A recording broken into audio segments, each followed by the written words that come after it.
First പാർട്ടിൽ അടിപൊളിയായിരുന്നു. പക്ഷെ സൂര്യ ഇപ്പൊ ചെയ്യുന്ന എല്ലാ പടവും അങ്ങനത്തെയാണ്. ഗരുഡനായാലും കൊട്ടുക്കാളി ആയാലും വിടുതലയാണെങ്കിലും എല്ലാത്തിലും സെയിം തന്നെയാണ്. ഇടയ്ക്ക് മാറിയിട്ട് കോമഡി റോൾസ് ഒക്കെ ചെയ്യുമ്പോഴല്ലേ ഒരു രസം ഉണ്ടാവും. ഇതെല്ലാം സെയിം സാധനം.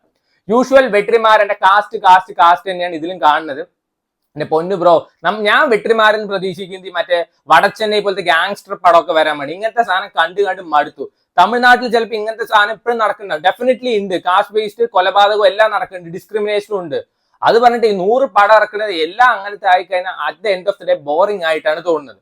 സോ വെട്രിമാരന്റെ വിടുതലൈ പാർട്ട് 2 അങ്ങനെ OTT റിലീസ് ആയിരിക്കുകയാണ്. സോ OTT ഇറങ്ങുമ്പോൾ അൺകട്ട് വേർഷൻ ആയിരിക്കും. ഫസ്റ്റ് പാർട്ടും സെക്കൻഡ് പാർട്ടും കൂടി 8 മണിക്കൂർ 9 മണിക്കൂർ ഒക്കെ ഉണ്ടാവും. പറഞ്ഞിട്ട് 2.5 മണിക്കൂറിന്റെ പടമാണ് ഇപ്പൊ പ്രൈമിൽ റിലീസ് ആയിരിക്കുന്നത്. ഡിജിറ്റൽ പ്ലാറ്റ്ഫോം ആയിട്ട് കാണിക്കുന്നത് C5 ആണ്. ഇനിയിപ്പോ അതിൽ ഇറങ്ങുമോന്ന് അറിയില്ല.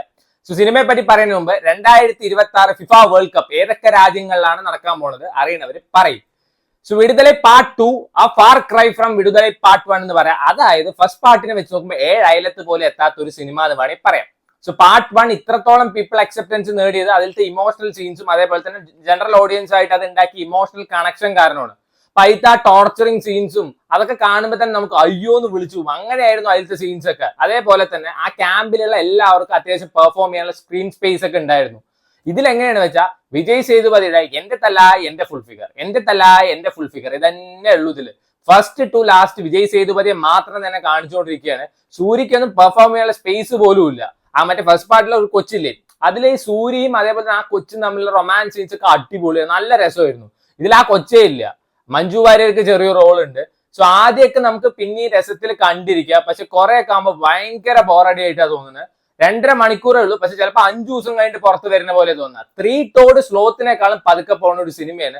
അവസാനത്തെ ഒരു ക്ലൈമാക്സ് ഒക്കെ ഉണ്ട്, ഭയങ്കര സ്റ്റുപ്പിഡ് ആയിട്ടൊരു ക്ലൈമാക്സ് പറയും. ഇതൊക്കെ എത്രയോ പടങ്ങളിൽ വന്ന ക്ലൈമാക്സ്.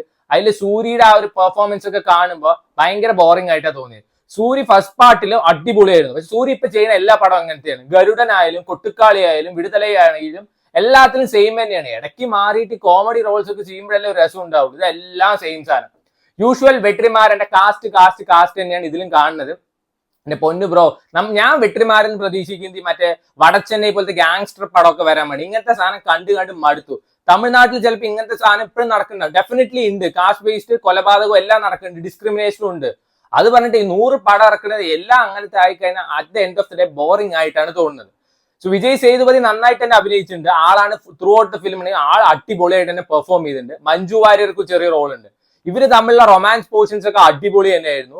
പക്ഷേ മഞ്ജു വാര്യർ സ്ട്രോങ് ലേഡി ക്യാരക്ടറായിട്ട് കാണിച്ചിട്ട് ലാസ്റ്റ് എങ്ങനെയാണെന്ന് വെച്ചാൽ കുട്ടിയും അതേപോലെ തന്നെ വീട്ടിൽ ഭക്ഷണം ഉണ്ടാക്കി വീട്ടിൽ ഒതുങ്ങി കൂടുന്ന ഒരു സ്ത്രീ ആ ഒരു രീതിയിലാണ് മാറിയത്. ഇനിയിപ്പോ ഇതിന്റെ അൺകട്ട് വേർഷനിൽ വേറെ ഉണ്ടോ എന്നൊന്നും അറിയില്ല. ഇതിൽ അങ്ങനെയാണ് തോന്നിയത്. ചില സീൻസ് ഒക്കെ അത്യാവശ്യം കൊള്ളായിരുന്നു, നല്ല രസമുണ്ട്. അതായത് മറ്റേ വിജയ് സേതുപതി എണീറ്റ് വരണം, താഴെ വീണ് കിടക്കരുത് പറഞ്ഞിട്ട് മറ്റേ പ്രകൃതി എന്നെ വിളിക്കുന്ന പോലെ എന്താണ് ഇല വന്ന് വീണതും മഴ പെയ്യണതും ഇതാണ് ഡയറക്ടർ ഉദ്ദേശിച്ചു തോന്നുന്നു. എനിക്ക് അങ്ങനെയാണ് ബേസിക്കലി തോന്നിയത്. അങ്ങനത്തെ സീൻസ് ഒക്കെ കൊള്ളായിരുന്നു. അതിന് ആദ്യത്തെ ഒരു ഫസ്റ്റ് ഹാഫ് അത്യാവശ്യം കണ്ടിരിക്കും. പിന്നെ അങ്ങോട്ട് ഭയങ്കര ബോറിംഗ് ആയിട്ട് തോന്നി. കാരണം വേറെ ആർക്കും പെർഫോം ചെയ്യാനുള്ള സ്പേസ് ഒന്നുമില്ല. വിജയ് സേതുപതി ത്രൂ ഔട്ട് ഈ പടത്തിൽ അങ്ങനെ കാണിച്ചുകൊണ്ടിരിക്കുകയാണ്. അതേപോലെ തന്നെ മറ്റേ പയ്യൻ, ഇതിലൊരു പയ്യനുണ്ട് എന്താണ് കറുപ്പൻ പറഞ്ഞ ക്യാരക്ടർ, ആ പയ്യൻ അടിപൊളിയായിരുന്നു. സോ ഇത് ആമസോൺ പ്രൈമിലെ 2.5 മണിക്കൂറിന്റെ വേർഷനാണ് വന്നിരിക്കുന്നത്. തമിഴ് തെലുങ്ക് ലാംഗ്വേജിലാണ് ഇപ്പൊ തൽക്കാലം വന്നിരിക്കുന്നത്. മലയാളം അവൈലബിൾ അല്ല. സോ സമയം ഉണ്ടെങ്കിൽ കണ്ടു നോക്കുക. എനിക്ക് വെട്രിമാരന്റെ ഒരു വീക്കസ്റ്റ് പടമായിട്ടാണ് തോന്നിയത്. കൂടുതലൊന്നും എനിക്ക് ബേസിക്കലി തോന്നിയില്ല. ഈ സിനിമ ഇഷ്ടപ്പെടുന്ന ആൾക്കാരുണ്ടാവും. So please try it out.